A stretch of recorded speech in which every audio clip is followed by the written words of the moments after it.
in the West African sub-region, ECOWAS, in relation to the coup in Niger.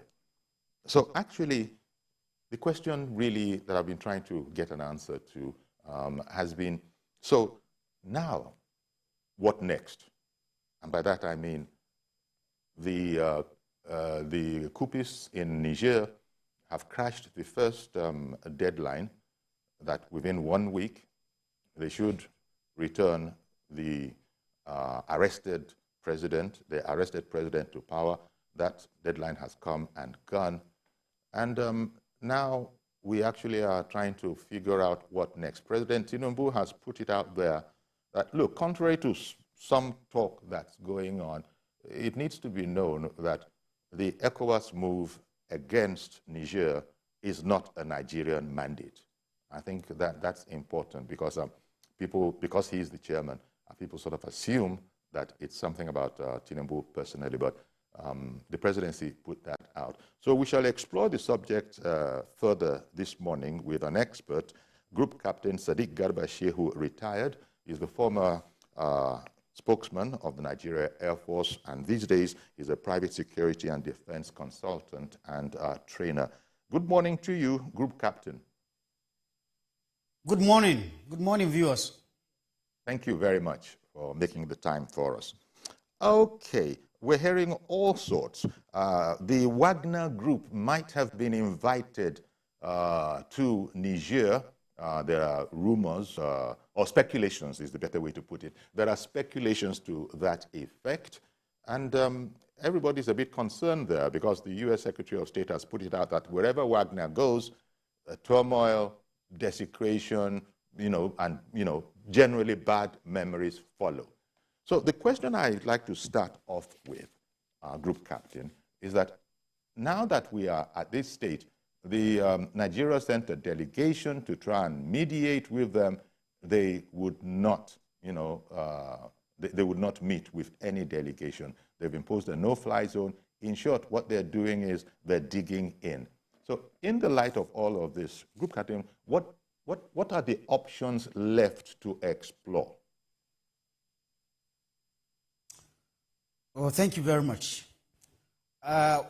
Anywhere in the world and any kind of intervention when there is an interregnum such as this, either as a result of somebody losing election and saying he will not go, like we saw in Gambia, or like the military coup, which the ECOWAS is, the classical steps taken normally is each organization, whether it is African Union, whether it is United Nations, whether it is ECOWAS, as in this case, there are a range of options that the organization has in trying to intervene. And these options, are ranged in order of severity or strength. So when you study this kind of happenings all over the world, the normal way to intervene is to start with the lowest action. And then progressively, you move up, you move up, you move up, if you don't obtain results, until intervention by military, or use of force, or use of armed force. These are all terms that are used to this, or enforcement.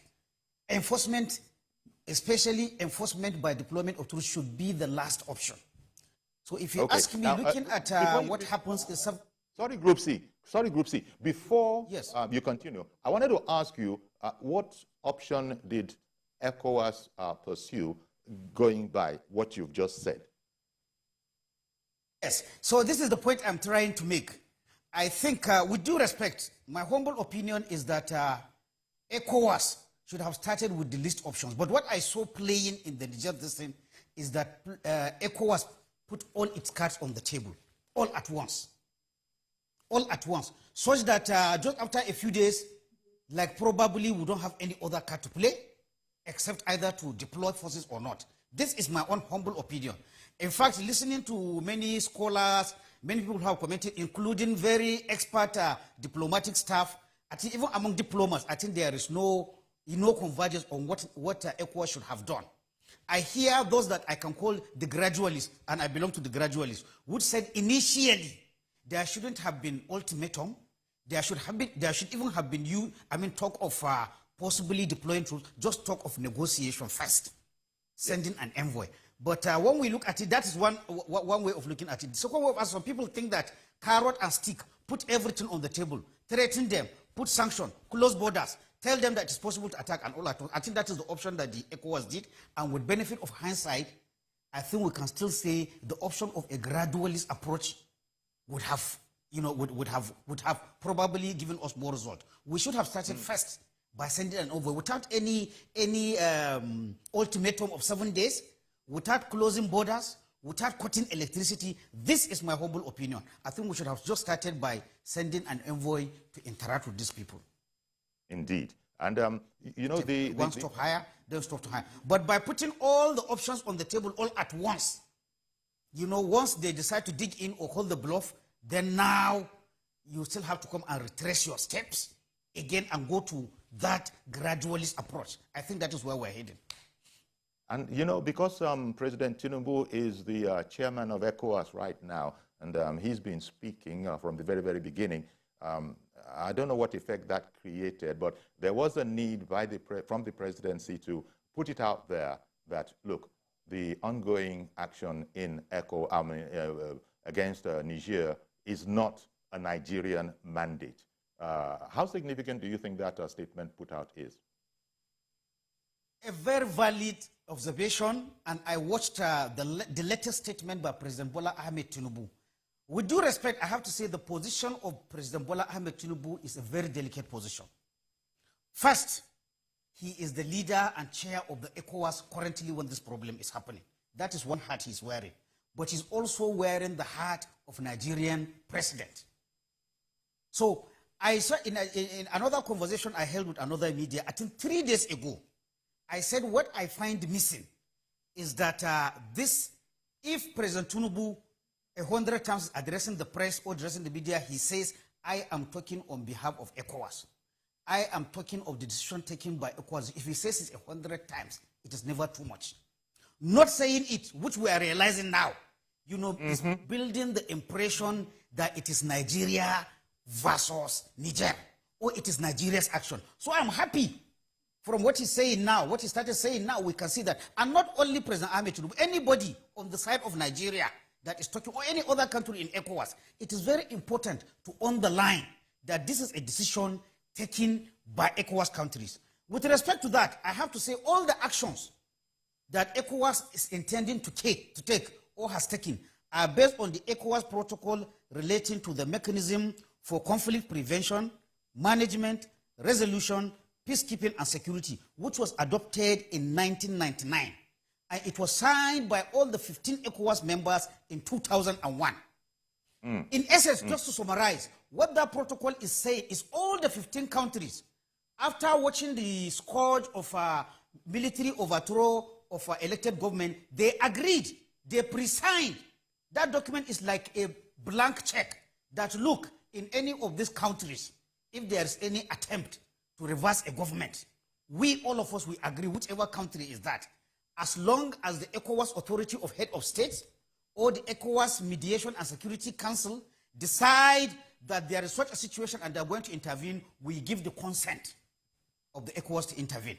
Again, this is something we need to be emphasizing because we don't want a situation where it will be seen. This is one aspect we never did. So Niger, including Nigeria, including all the other ECOWAS countries, by that signing that document, in Latin they said if you sign a document under international law, you are bound by it. So it is a pre-signed document which says if there is any attempt in any of these countries, the ECOWAS can take a decision to intervene. Again, this is one message that should be coming out of President Bola Ahmed Tinubu, or anyone who's speaking in his position as chairman of the ECOWAS. So that is the issue. So if you underline that, Niger was part of that document, all other countries were part of the document, so that should come out in all our communications to the general public, so as to prevent. That is one issue. The second issue is, let's go back to the document, the first press statement released by ECOWAS on 30th of July after the initial meeting. Again, here I blame everybody, including you, the press. If we look at that communique talked about, I counted up to 15 actions or positions that ECOWAS took. Out of all the 16, the only one that implies probably deploying of troops is the last one, which says ECOWAS will consider all necessary actions which may include use of force. But unfortunately, as soon as this issue started, people forgot about all these 15, which includes that ECOWAS will not recognize anybody or any person as the official representative of Niger, except President Bazoum or somebody that he designates. The people should not touch his family. They should release him. They will put sanctions. They will put sanctions. All these were listed. But all the people that are commented, including media, everybody, attention was geared only to that section which says it may include use of force. And even the use of the word may. It doesn't mean that ECOWAS has actually made up its mind that it's going to deploy. But no, every other discussion on the subject matter now was taken to that deployment of troops. People are asking, when are they going? Are our troops ready? We have not reached that. So this is another road we departed from, which we must come back to and look at other options.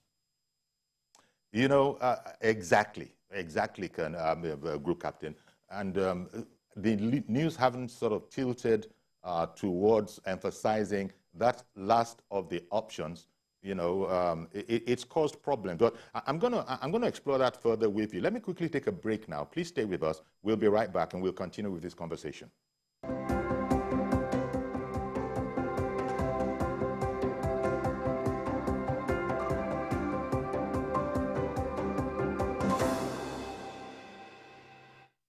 Dark marks, I've tried everything. Nivea Lumina 630 works from day one with visible results in just 2 weeks and 71% dark marks reduction in 12. Join the 1 million women already using Lumina 630 from Nivea.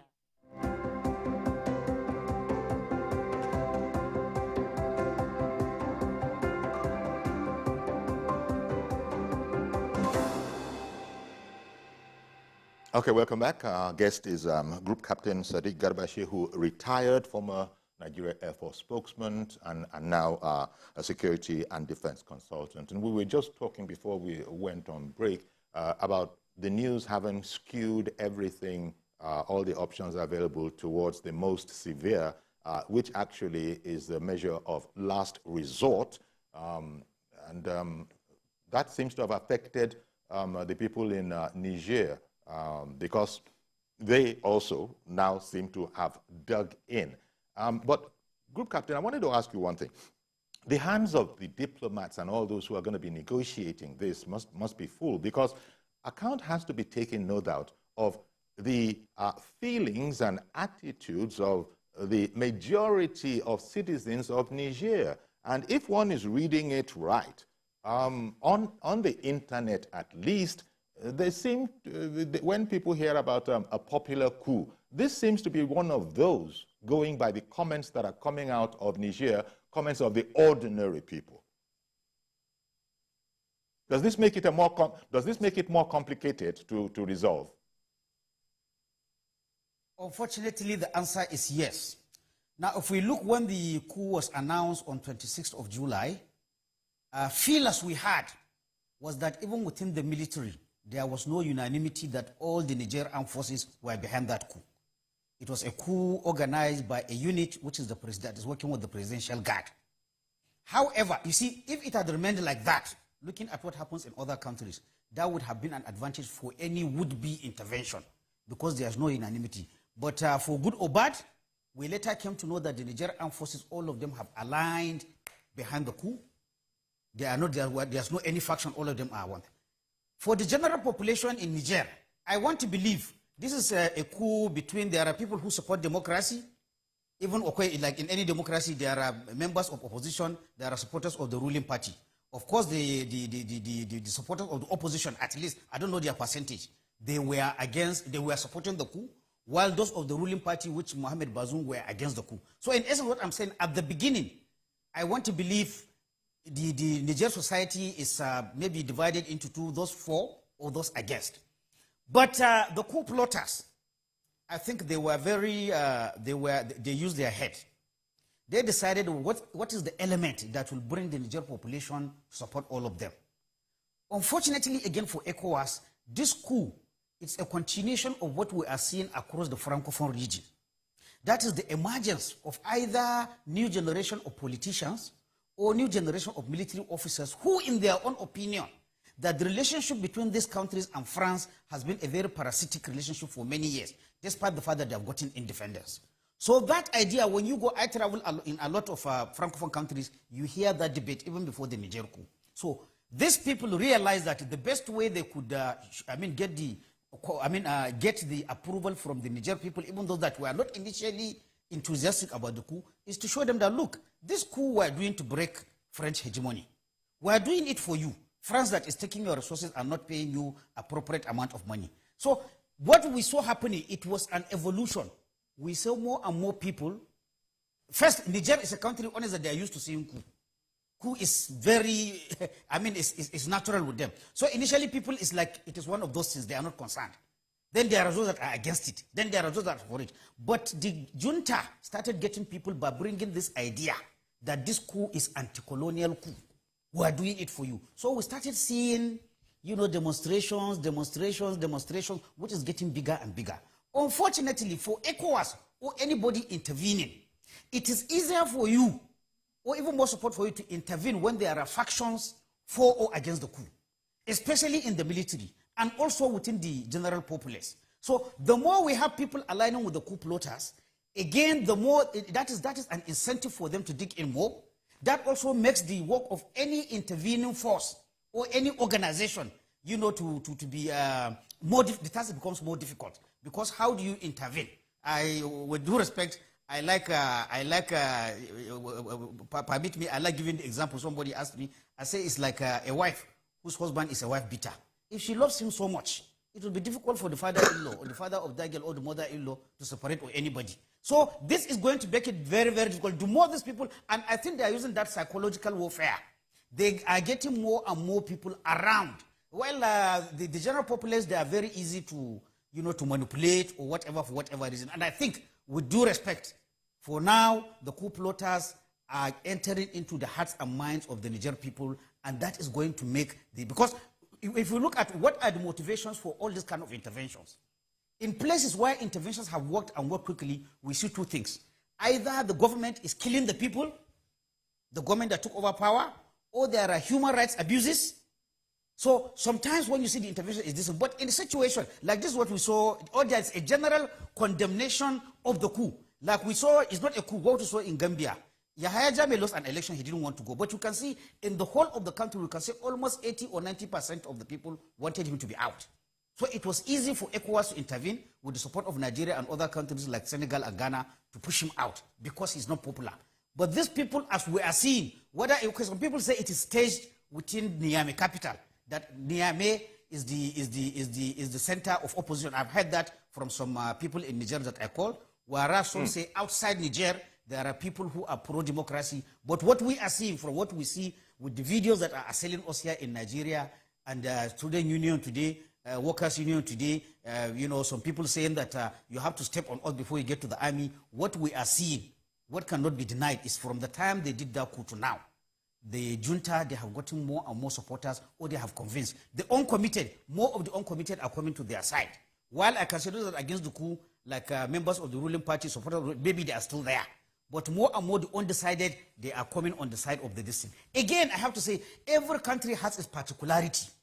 The Niger that I know, once you bring something of national interest, once you bring something that, look, they want to play on our sovereignty, with due respect, unlike other countries, almost all Niger population will emerge.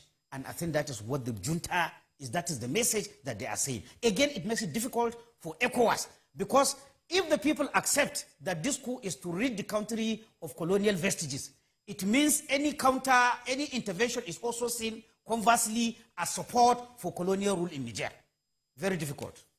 That is a warped interpretation that can indeed be taken. Now, what do you make, Group Captain, of the American Secretary of State saying that Wagner, said very recently, that Wagner was taking advantage of instability in Niger? And there's a report that says that the U.S. Deputy Secretary of State, Nuland, has held what she has described as difficult and frank talks with the coup leaders, whom she said understood the risks of working with the mercenaries. What do you make of that? Well, I am happy sometimes Americans, they don't hide their intentions. Just like you quoted now, I'm just taking what you quoted. You see the lady, the American expert, she is telling you what is the most important thing for America regarding this Niger coup. The most important thing for America is Russian influence supplanting American interests in the Northeast. I am happy she didn't put forward the issue of we want to defend democracy, or we like President Bazoum, or we like Niger.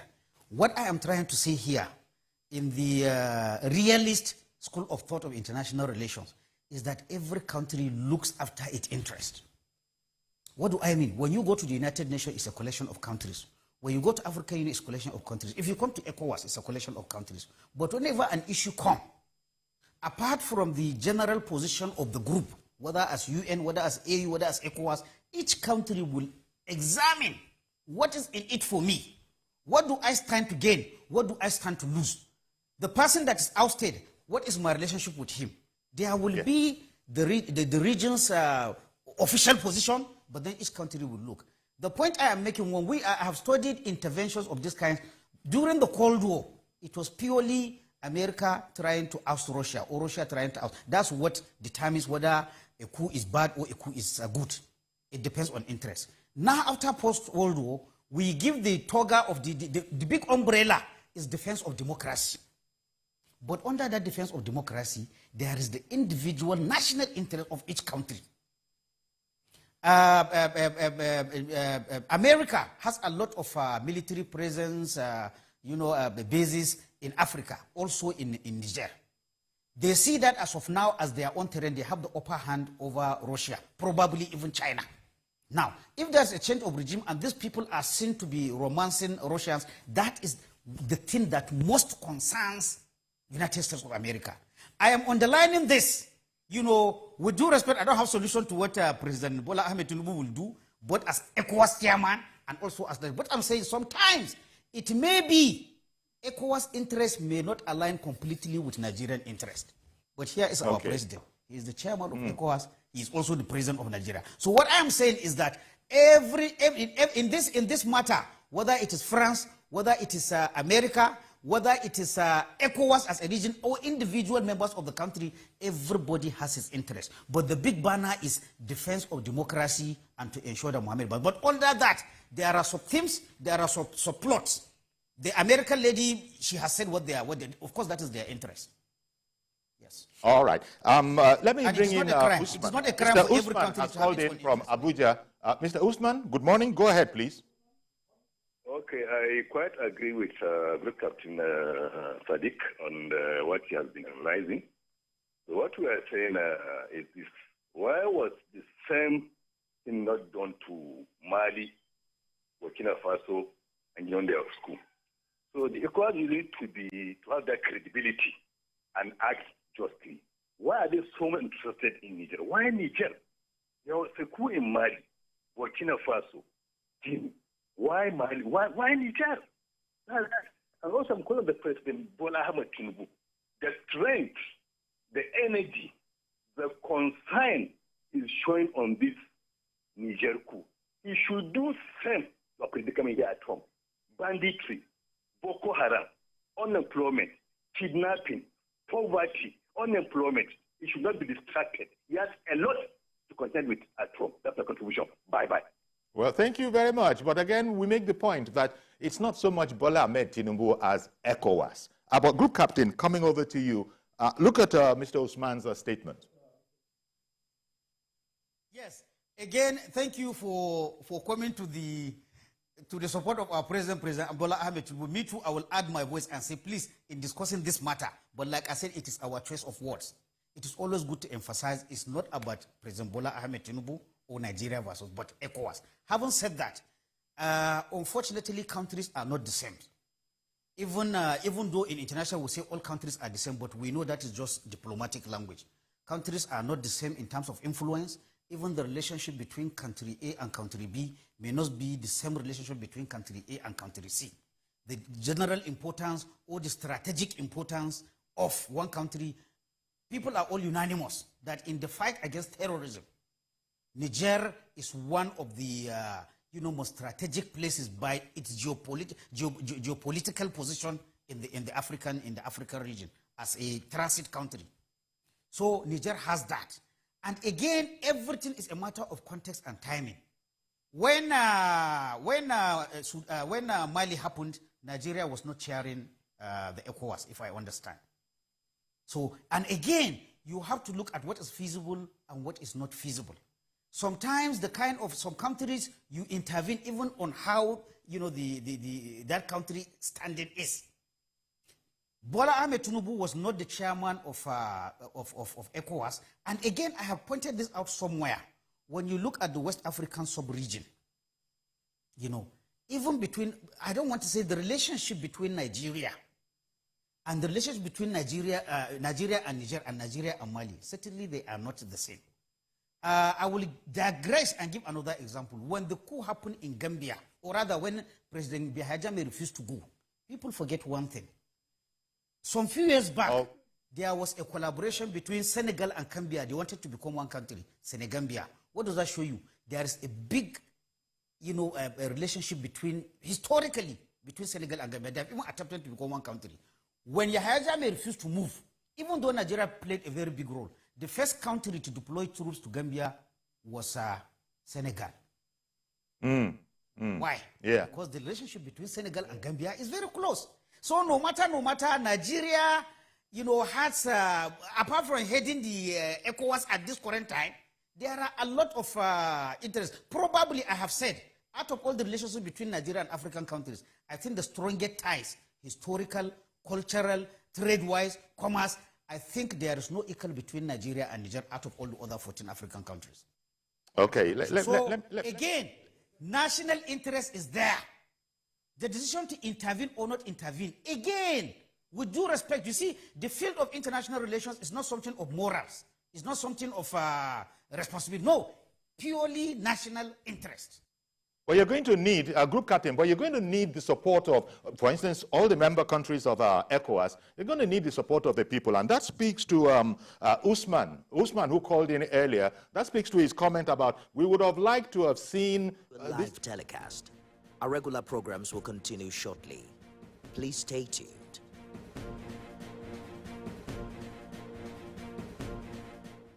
Standard operating procedure manual at the launch of School Protection Code, initiative of the federal government, which is being again championed by the Nigerian Police Force under the leadership of the Inspector General of Police. Virginia Smith, a great author, once said, a student who is concerned for personal security of himself cannot learn. To learn, you must have a secure environment. A politician from Asia, another great man, Jean Bertrand Aristide, once said, of course, learning is strengthening and solidifying when it occurs in a safe, secure, normal environment. On that note, it's important for us to know that our constitutional, moral, and professional responsibility to make sure that our schools are adequately protected, to protect our students, protect the staff, and of course lecturers of all schools, primary, secondary, and tertiary institutions across the length and breadth of this country.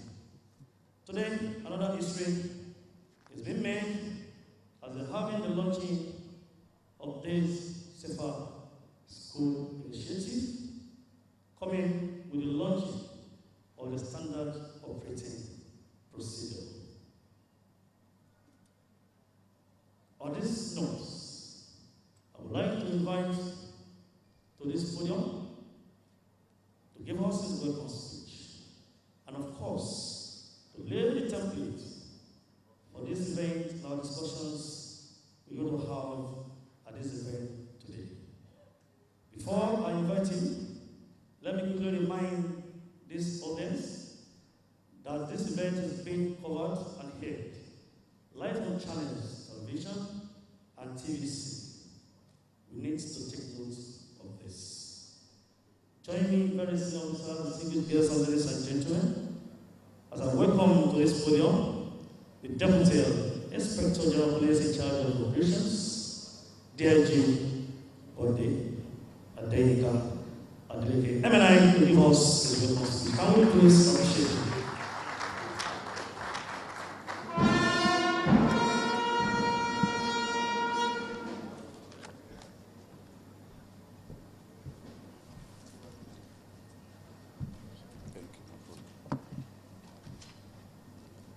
The special guest of honor, the Senate President, His Excellency Senator Godswill Akpabio, ably represented by Senator Ahmed Malam Maiduri, Chairman, Senate Committee, Police Affairs, distinguished guests, ladies and gentlemen,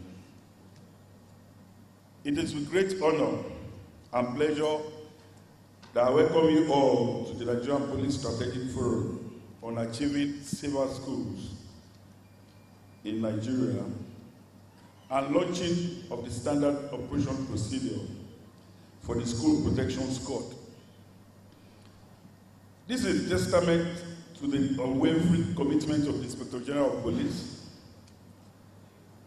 IGP Kayode Egbetoku, PhD, MPM, to provide a secure and enabling environment for education of our pupils in Nigeria. In line with the extant laws and in exercising our statutory role of protection of lives and property, today the Nigerian Police has taken a significant step forward in safeguarding our educational institutions with this historic event. The special unit, known as the Schools Protection Squad, will be established in all states of the Federation, FCT inclusive, in line with the National Plan on Financing Safe Schools, with the following objectives. 1. Enhance the capacity of the police to gather intelligence, prevent and respond to attack on educational institutions. Strengthen security resilience and integrate host communities in the prevention and protection of our educational institutions. Enhance the school community's capacity to protect education and educational institutions. Create an effective and efficient national school security and emergency response infrastructure. Provision of assistance to survivors of attacks and education. However, the pilot phase of this intervention will focus on 18 most impacted states and FCT. They are namely Adamawa State, Borno State, Yobe State, Bauchi State, Niger State, Benue State, Katsina State, Kebbi State, Plateau State, Sokoto State, Zamfara State, Edo State, Delta State, Ekiti State, Ondo State, Imo State, Anambra State, and FCT. Implementation in other states of the Federation will be captured in the second phase of this intervention, starting from next year. The Safe School Program is a comprehensive and well-structured intervention designed to address all aspects of safety, including physical security measures, emergency preparedness, effective communication systems, and protocols for preventive measures. We will be working in collaboration with our technical partners to provide state-of-the-art security systems, including surveillance cameras, access control system, and highly effective appliances that can function even in remote places.